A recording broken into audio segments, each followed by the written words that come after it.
Topic है इसको आपने पैसिफिक एशिया और पैसिफिक टॉपिक के साथ मिला के पढ़ना है और इसको सेपरेटली इन एक्सक्लूसिविटी भी आपने इस टॉपिक को देखना है। हम देखते हैं कि साउथ चाइना सी की इंपॉर्टेंस क्या है। सबसे पहले इसमें जो है वो एशियान कंट्रीज हैं। ASEAN countries association of south east Asian nations और चाइना, ये इसको बॉर्डर करते हैं। Vietnam, Philippines, Taiwan, Brunei, Malaysia, Indonesia. इसका जो एरिया है वो है 3500,000 स्क्वायर किलोमीटर, यानी 3.5 स्क्वायर किलोमीटर का ये ओशन है, एक पूरे का पूरा एक छोटा सी है। ये पैसिफिक ओशन में वाक़ है। इसमें ऑयल और गैस के रिजर्व्स हैं underneath the ocean. 1/3 almost 41,000 ships of global shipping यहां से पास होती हैं हर जो है साल।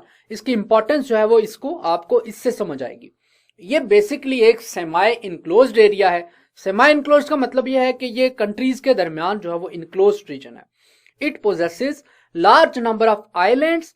इसमें बहुत सारे जजायर हैं जिनकी स्ट्रेटेजिक, लीगल, पॉलिटिकल और फाइनेंशियल इंपॉर्टेंस है इस रीजन के कंट्रीज के दरमियान और इंटरनेशनल पावर्स के लिए।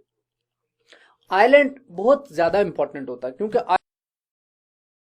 में मिलिट्री बेस के लिए जगह प्रोवाइड करता है, आपको आबादकारी के लिए, आपको आबदोजों के लिए डॉक होने के लिए पोर्ट्स प्रोवाइड करता है, तो आपको रिफ्यूलिंग के लिए जो है वो एक सप्लाई स्टेशन या रिफ्यूलिंग स्टेशन के लिए जगह प्रोवाइड करता है। तो आइलैंड बहुत ज्यादा इंपॉर्टेंट होते हैं। आइलैंड समुंदर के अंदर एक ग्लोबल पावर की आउटपोस्ट होती है जहां पर वो अपना बेस बना के बैठ सकता है। अब डेगो गार्शिया आइलैंड है या परासल आइलैंड्स हैं या अंडमान और निकोबार आइलैंड्स हैं या सोलोमन आइलैंड्स हैं, दुनिया में बहुत सारे हजारों आइलैंड्स हैं और उनमें से one of the most important islands, one of the most contentious islands, they are in the South China Sea region. ये इसमें जो है वो सिग्निफिकेंट सी लेन्स हैं। इसमें सिग्निफिकेंट बहुत सारे इंपॉर्टेंट सी लेन्स हैं। while as high as 80% of total oil imported by Taiwan, Japan और साउथ कोरिया जो है वो इस रीजन में से गुजरता है। अब 80% ऑयल, तो ताइवान की सिक्योरिटी, एनर्जी सिक्योरिटी इस रीजन के ऊपर, जापान इस रीजन के ऊपर और साउथ कोरिया, ताइवान, जापान और साउथ कोरिया और जापान पैसिफिक एशिया के या पैसिफिक रीजन के मोस्ट इंपॉर्टेंट कंट्रीज हैं, बहुत बड़ी इकोनॉमीज हैं ये। तो इनकी सिक्योरिटी डायरेक्टली इस रीजन के ऊपर डिपेंड करती है। अब आपने देखना है कि व्हाट इज साउथ चाइना सी। यहां पे आपको ये वियतनाम नजर आ रहा है, ये वियतनाम है। ऊपर जो है वो ये चाइना है, आपको ये हाइनान का एरिया नजर आ रहा है। ये इस तरफ जो है वो फिलीपाइन है और यहाँ पे ब्रुनाई है, मलेशिया है, नीचे इंडोनेशिया है, यहाँ पे मलेशिया है, यहाँ पे ये जो है वो मलाक्का स्ट्रेट आपको नजर आ रही है। अब आपने ये देखें कि ये जो इसके दरमियान ये जो रीजन है, ये जहां पे में देखिए चाइनीज क्लेम क्या है और बाकी कंट्रीज के क्या क्लेम है। चाइनाज क्लेम टेरिटोरियल वाटर, जहां पर ये आपको रेड डैश लाइन नजर आ रही है, ये रेड डैश लाइन यहां पे नजर आ रही है, ये चाइना का, यानी आपको नजर आ रहा है है कि मेरा है।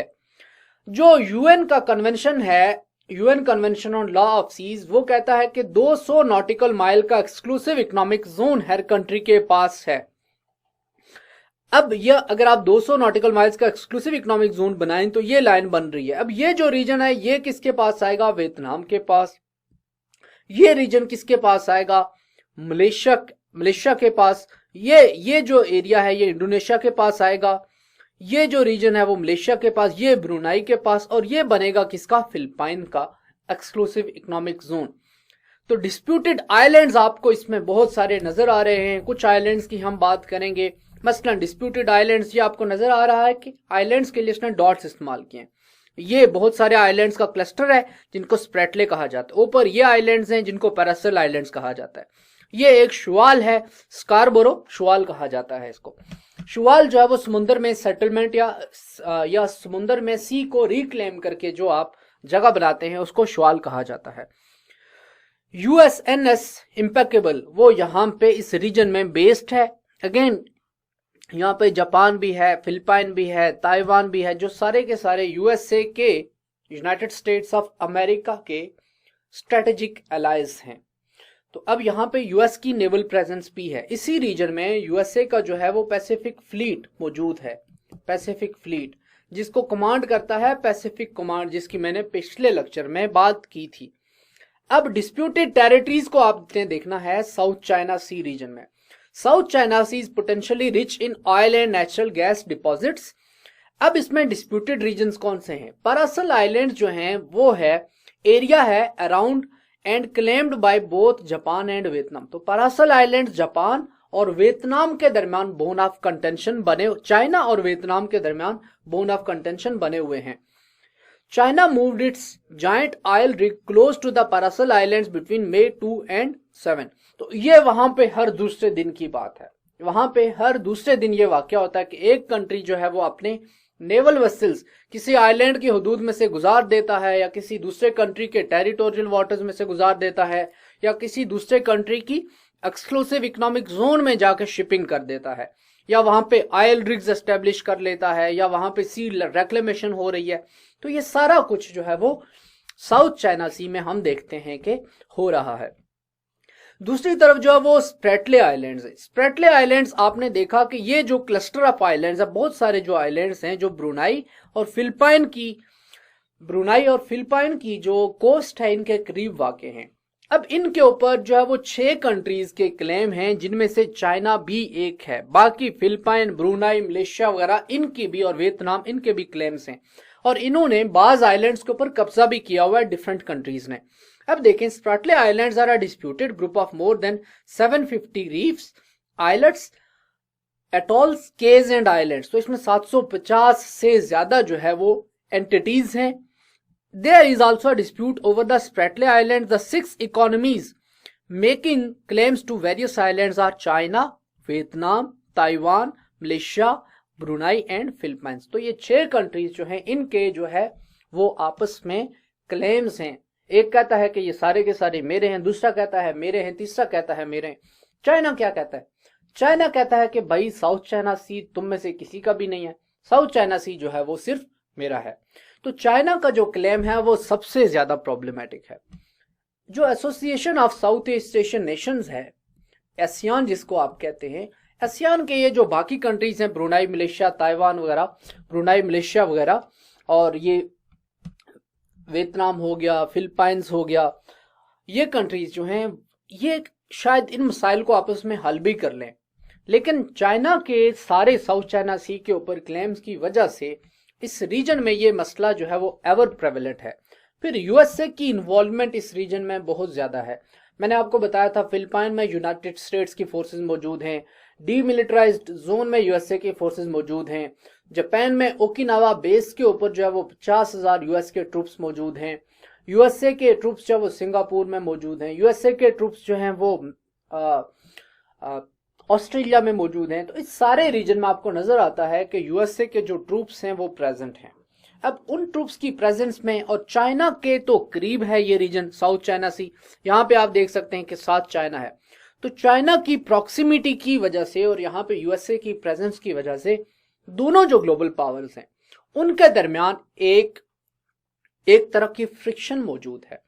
अब उस फ्रिक्शन में इंटरेस्टिंगली पिछले 15-20 सालों में या उससे पहले से भी बुनियादी तौर पर यह मसला हाईलाइट तब से ज्यादा होना शुरू हुआ जबकि चाइना एक इकोनॉमिक और मिलिट्री पावर बना, और चाइना एक इकोनॉमिक पावर पिछले 15-20 सालों में ही बना है। अब 2030 तक जबकि प्रेडिक्शंस हैं कि चाइना जो है वो यूएसए को रिप्लेस कर लेगा as largest economic power of the world, तो उसके बाद से इन कंट्रीज के दरमियान मसाइल जो है वो ज्यादा बढ़ रहे हैं। और एक जो इनके दरमियान जो है वो एरिया ऑफ रेसलिंग जो है वो है साउथ चाइना सी। अब साउथ चाइना सी में यूएसए के साथ आसियान के ऑलमोस्ट सारे के सारे कंट्रीज ही रहे हैं। तो ये ब्रुनाई, मलेशिया, वियतनाम, फिलिपाइंस वगैरह, साउथ कोरिया, जापान, ये सारे के सारे और यूएसए मिलके जो है वो चाइना का ये जो साउथ चाइना सी के ऊपर क्लेम है, जिसको चाइना कहता है 9 डैश लाइन्स, इसके साथ इनके आपस में कंपीटिंग क्लेम्स हैं। अब कंपीटिंग क्लेम्स, चाइना ये 9 लाइंस ड्रॉ करता है। अब ये आपको नजर है, पहली लाइन, दूसरी लाइन, तीसरी, चौथी, पांचवी, छठी, सातवीं, आठवीं और नवीं। चाइना कहता है कि इन 9 लाइंस के दरमियान का जो साउथ चाइना सी का एरिया है वो मेरा है। अब इंटरेस्टिंगली आप इसको देखें कि ये जो वियतनाम के साथ जो ये लाइन नजर आ रही है, और दूसरी तरफ ये इंडोनेशिया के बॉर्डर के साथ से गुजर रही है, तीसरी तरफ ये मलेशिया के बॉर्डर के पास से गुजर रही है, ब्रुनाई के बॉर्डर के पास से, फिलिपाइन के बॉर्डर के पास से और ताइवान के बॉर्डर के पास। तो यानी कि ये जो 9 डैश लाइन्स हैं और जो चाइनीज क्लेम है वो इस रीजन में आसियान के बाकी तमाम जो कंट्रीज हैं उनके क्लेम्स को ओवररन कर देते हैं। यानी चाइना साउथ चाइना सी के ऊपर सिर्फ अपना क्लेम मानता है और कहता है कि बाकी किसी का कोई क्लेम नहीं है। अब चाइना के claim territorial water in 9 dash lines इनके दरमियान का जो एरिया है उसको चाइना क्लेम करता है। चाइना क्यों क्लेम करता है? क्या चाइना पागल है? ऐसा नहीं है। चाइना इस रीजन को इसलिए क्लेम करता है कि चाइनीज क्लेम की जो रीजन है वो है आज से 2000 साल पहले तक की, 2000 साल से लेकर, यानी सन अगर आप 1 BC से बात करें, 1 CE से बात करें, क्रिश्चियन एरा से बात करें, तो तब से मैंने आपको पहले बताया कि चाइना हमेशा से चाइना में एम्पायर्स रहे हैं। चाइनीज सिविलाइजेशन हर वक्त में एक एडवांस सिविलाइजेशन रही है अपने दौर के तकाजों के तहत। उस वक्त में चाइनीज जो हैं वो यहाँ पर इस रीजन में नेविगेट करते रहे हैं। तो चाइनीज की जो कस्टमरी प्रैक्टिस है, जो लॉ ऑफ सीज से मुतालिक, जो कि इंटरनेशनल लॉ का एक टॉपिक है, उसमें साउथ चाइना सी तकरीबन सारे का सारा ही वहां पर चाइनीज जो है वो वोएजेस करते रहे हैं।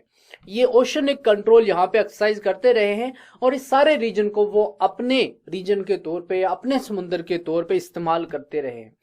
अब उससे मुताल्लिक कुछ डॉक्यूमेंट्स भी, हिस्टोरिकल डॉक्यूमेंट्स जो हैं वो चाइनीज प्रोड्यूस करते हैं। लेकिन अब जो है जो यूएन का कन्वेंशन है लॉ ऑफ सीज का, वो कुछ और कहानी सुनाता है। वो क्या कहानी सुनाता है उसके ऊपर मैं बात करूंगा। अब जो यूएन का कन्वेंशन है on the law of seas वो क्या कहता है वो थोड़ा सा आपको बताते हैं। यूएन का कन्वेंशन आता है लॉ ऑफ सीज के ऊपर। 2 कन्वेंशन है, एक है 1958 का कन्वेंशन और एक है 1982 का कन्वेंशन। अभी 1982 का कन्वेंशन है लॉ ऑफ सीज के ऊपर, वो रेलिवेंट है। अब उसमें जो है वो हर कंट्री, हर जो कोस्टल स्टेट है उसकी कोस्टल जो बेल्ट है वहां से 12 नॉटिकल माइल्स तक समुद्र के अंदर का जो एरिया है वो 12 नॉटिकल माइल्स, वो चाइना का इतना सारा शायद बन जाएगा। तो 12 नॉटिकल माइल्स तक का जो एरिया है वो उसके टेरिटोरियल वाटर्स हैं, जिसके ऊपर कोस्टल स्टेट को वैसे ही अख्तियार हासिल है जैसे उसको अपनी टेरिटरी के ऊपर अख्तियार हासिल है। और फिर ये कोस्टल बेल्ट से लेकर तकरीबन 200 नॉटिकल माइल्स तक समुद्र के अंदर उसको एक्सक्लूसिव इकोनॉमिक जोन है उसका, जिसको EEZ कहा जाता है, एक्सक्लूसिव इकोनॉमिक जोन। और एक्सक्लूसिव इकोनॉमिक जोन में कोस्टल स्टेट, मिसाल के तौर पे चाइना की बात करते हैं, उसको जो है वो एक्सक्लूसिव इकोनॉमिक राइट्स हासिल हैं, फिशिंग के राइट्स हासिल हैं, नेविगेशन वगैरह के राइट्स हासिल हैं, वहां पे एक्सप्लोरेशन के राइट्स हासिल हैं, पेट्रोलियम एक्सप्लोर कर रहे हूं या मिनरल रिसोर्सेज एक्सप्लोर कर रहे हूं या इकोनॉमिक एक्टिविटी के लिए कोई भी काम कर रहे हो। अब अगर आप ये जो दोनों डिस्ट्रीब्यूशंस हैं जो कि UN convention on law of seas देता है उसको सामने रखें, तो ये जो रीजन है, ये जो रीजन है, ये जो वियतनाम के बॉर्डर के साथ लग रहा है, ये जो साउथ चाइना सी का पार्ट है वो वियतनाम का बनता है UN convention on law of seas के मुताबिक। लेकिन चाइना 9 डैश लाइंस के अंदर इसको भी क्लेम करता है।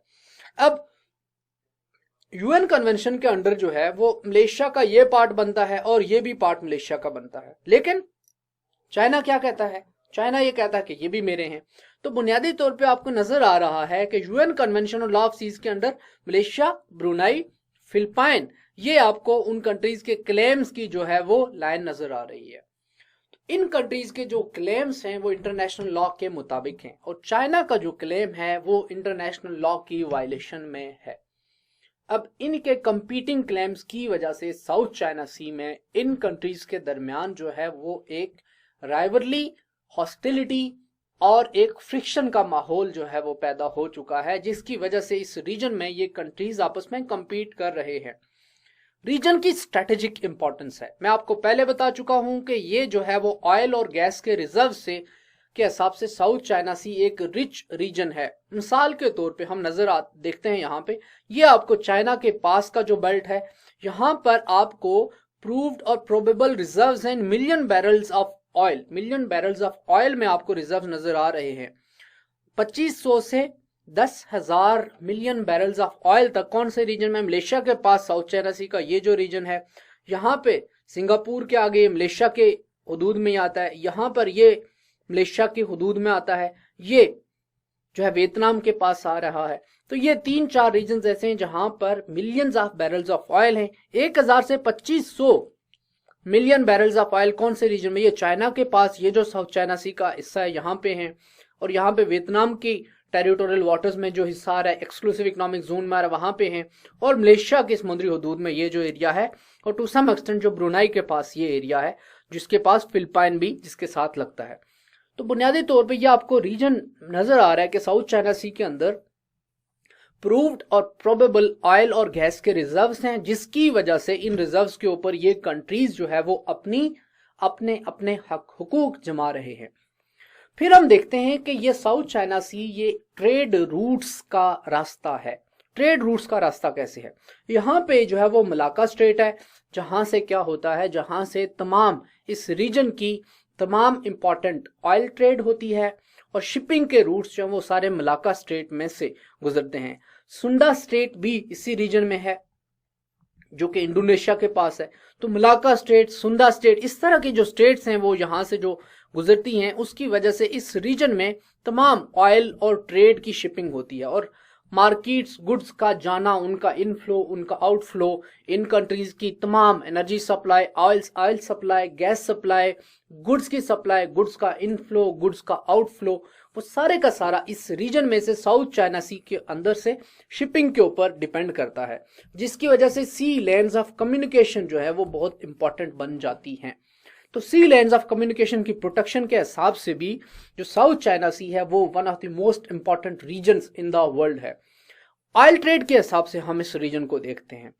ऑयल ट्रेड के हिसाब से जो है ये रीजन जो है, इसमें मेजर क्रूड ऑयल की ट्रेड फ्लो होती है इन साउथ चाइना सी में। ये 2011 के आपको फिगर्स नजर आ रहे हैं, million barrels of oil.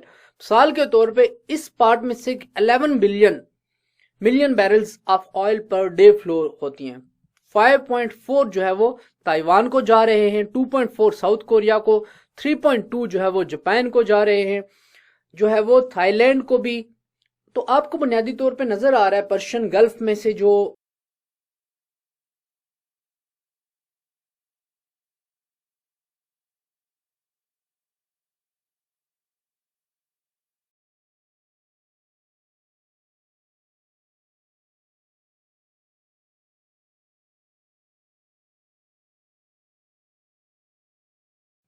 Trade हो रही है ऑयल की, वो सारी इस रीजन में से गुजरती है। यहाँ पे आपको मलाक्का स्ट्रेट नजर आ रही है। तो ऑयल ट्रेड की वजह से भी ये रीजन बहुत इंपॉर्टेंट है। फिर हम देखते हैं कि एलएनजी की ट्रेड भी आपको इस रीजन में इस तरह से फ्लोज नजर आ रहा है। डिफरेंट कंट्रीज को यहाँ से आपको ब्रांच आउट होती हुई सप्लाईज नजर आ रही हैं। ऊपर जापान को जा रही है, साउथ कोरिया को जा रहा है, ताइवान को जा रहा है, चाइना को जा रही है। हर कंट्री के अपनी पोर्ट्स हैं। यहाँ पे जो है वो थाईलैंड को जा रही है। तो अब जो कंट्री, जिस भी कंट्री के पास साउथ चाइना सी है, वो यहां से शिपिंग के तमाम रूट्स को कंट्रोल करेगा। तो ये सिर्फ ऑयल और गैस की और रिसोर्सेज के ऊपर जंग की बात नहीं है, ये समुद्री रास्तों के ऊपर कंट्रोल की बात है। तो यानी ये आप इससे समझ सकते हैं कि इससे एक कंट्री कितना इकोनॉमिक बेनिफिट हासिल कर सकता है।